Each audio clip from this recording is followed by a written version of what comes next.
मनरेगा कर्मियों की समस्याओं के लिए संगठन के द्वारा एक अहम कदम उठाया गया है और जैसा कि संगठन के द्वारा कहा गया था कि दीपावली तक अगर समस्याओं का हल नहीं होता है तो उसके बाद प्रदर्शन किया जाएगा। और 17 दिसंबर को राजधानी लखनऊ के इको गार्डन में मनरेगा कर्मी अपनी आवाज को बुलंद करने के लिए पहुंच रहे हैं। इसके विषय में शासन प्रशासन को भी अवगत करा दिया गया है और अब 17 दिसंबर को सभी मनरेगा कर्मी एक साथ मिलकर अपनी आवाज को बुलंद करेंगे और शासन प्रशासन के सामने अपनी समस्याओं को रखेंगे। जहाँ हर बार इन मनरेगा कर्मियों को आश्वासन दिया जा रहा है, हर बार ये कहा जा रहा है कि समस्याओं का हल कर दिया जाएगा, लेकिन अब आश्वासन से परेशान होकर इन मनरेगा कर्मियों ने ये रणनीति बनाई है कि 17 दिसंबर को राजधानी लखनऊ के इको गार्डन में धरना प्रदर्शन किया जाएगा और अपनी आवाज को उठाया जाएगा। उसके बाद 24, 25 और 26 फरवरी को राजधानी दिल्ली के जंतर मंतर पर एक कार्यक्रम रखा गया है जिसमें लाखों की संख्या में सभी कर्मचारी पहुंचने वाले हैं और अपनी आवाज को उठाने वाले, जिसमें ये जो धरना प्रदर्शन होगा वो संयुक्त तरीके से किया जाएगा और जिस संगठन को आमंत्रित किया जाएगा वो सभी संगठन वहां पहुंचेंगे और अपनी आवाज को उठाएंगे। यानी कि सरकार के लिए अब बहुत बड़ी चुनौती बन चुके हैं मनरेगा कर्मी और ग्राम रोजगार सेवक। लंबे समय से इनकी समस्याओं का हल किया नहीं जा रहा है, इनकी तरफ बिल्कुल भी ध्यान नहीं दिया जा रहा है। इसलिए से ये मनरेगा कर्मियों ने ये रणनीति बनाई है कि अब एक साथ होकर धरना प्रदर्शन करेंगे और अपनी आवाज को बुलंद करेंगे। इस विषय पर ज्यादा जानकारी देते हुए और 17 दिसंबर के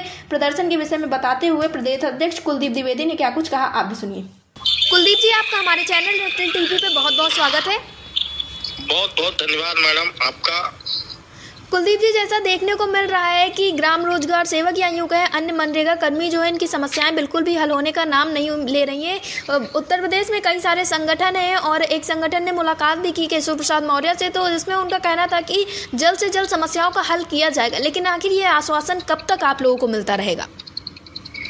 मैडम, आप तो जान ही रही हैं, हर वक्त हम लोगों का आवाज आप उठाती रहती हैं जी। और बहुत ही हम लोग सौभाग्यशाली है कि आप जैसी अटल टीवी हर वक्त हम लोगों की समस्याओं का समाधान के लिए हर वक्त आपने आवाज उठाया है।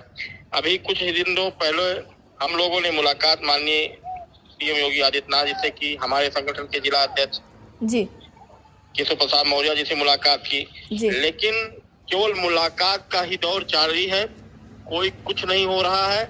और मैं आपसे कह रहा था कि जैसे ही कार्यक्रम आचार संहिता लगेगी हम कार्यक्रम करेंगे और 17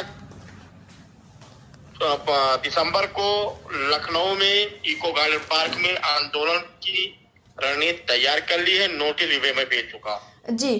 तो क्या जो 17 तारीख को आप लोगों का प्रदर्शन होगा वो सिर्फ आपके संगठन का होगा या फिर उसमें और भी पदाधिकारी शामिल हैं? नहीं, हम उसमें हम अधिकारियों को भी ले रहे हैं और इसमें केवल रोजगार सेवकों की समस्या बल्कि पूरे मनरेगा कर्मचारियों की समस्या है।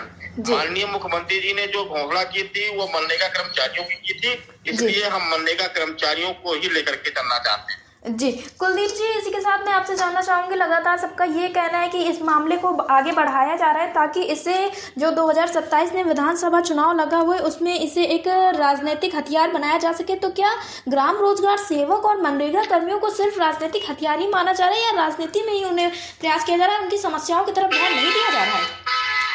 देखिए मैडम, हम लोग ग्राम पंचायतों से निकल करके उच्च मेरिट के आधार पे हम लोगों की नियुक्ति हुई और जो ग्राम पंचायतों में मनरेगा का काम होता है लगभग 400-500 लेबर काम करते हैं।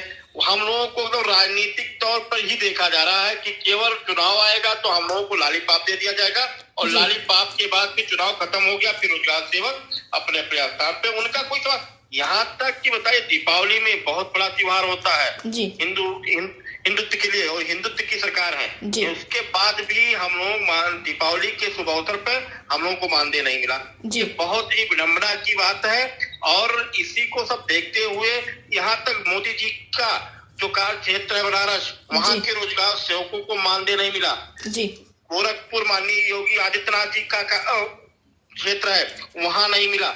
इस तरह से अगर रोजगार सेवक रोज मौत की घाट जा रहा है, इसलिए हम लोगों ने पूरी तरह से प्लान तैयार करके अब 17 तारीख को लखनऊ में आंदोलन करने का काम ग्राम रोजगार सेवक पंचायत में के तत्वाधान में होगा।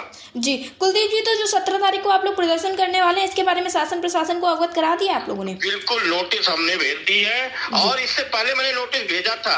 मैंने नोटिस जब भेजा था और कहा था जनपदों के कार्यक्रम मैंने 4 अक्टूबर को कराया था और 4 अक्टूबर में कहा भी था कि अगर हमारी बात माननीय मुख्यमंत्री जी या उच्च अधिकारियों से नहीं होती है तो हम दीपावलीवाद आंदोलन करेंगे। और वो दीपावलीवाद के आंदोलन की बात अब 17 दिसंबर को हम लोगों ने डेट रख दिया।